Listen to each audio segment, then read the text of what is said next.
Les amis, bonjour, j'espère que vous allez bien. Aujourd'hui, c'est la journée Ligue des Champions, finale de la Ligue des Champions, édition 2024-2025 avec le nouveau format.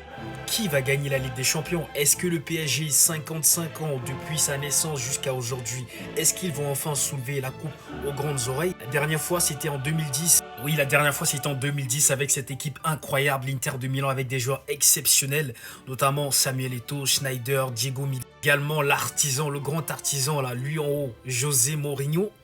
Cette équipe-là était monstrueuse, vraiment redoutable. Et je dis, le PSG doit faire attention à ce club, à cet Inter de Milan qui a empêché le Barça d'arriver en finale, malgré tout ce que Lamine Yamal a pu faire. Heureusement. Donc ce soir, ça va être très intense au milieu de terrain. Barella, Désiré Doué, de l'autre côté, Varaskelia, Dembélé. Les deux équipes vont très très vite, notamment sur les pistons. Donc il y a Dumfries, il y a Hakimi. Donc les deux équipes, c'est vraiment très difficile de savoir qui va gagner. Je dirais plutôt c'est 50-50. Pourquoi? Parce qu'au milieu de terrain, ça va être très très dense parce que l'Inter de Milan joue en 3-5-2.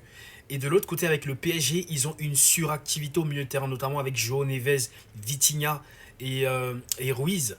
Ce sont des gars qui bossent au milieu de terrain. Sans compter que le PSG fait du pressing, même avec les attaquants Dembélé, Désiré Doué, Barcola ou Varaskelia. C'est des bosseurs, c'est des gars qui travaillent. Nuno Mendes aussi, Hakimi. Bref, c'est une très très belle équipe que le PSG a pour pouvoir, ils ont les armes pour pouvoir battre l'Inter, mais l'Inter aussi a du répondant en face et ils savent souffrir. Donc, mon avis sur qui va gagner la Ligue des Champions cette saison avec ce nouveau format-là, pour moi, c'est du 50-50, mais je mettrai une petite pièce sur l'Inter de Milan. On se dit, rendez-vous tout à l'heure pour la finale de la Ligue des Champions, mais en attendant, donne-moi ton avis en commentaire, dis-moi qui est-ce que tu penses qui va gagner la Ligue des Champions. Et j'avais oublié, abonne-toi.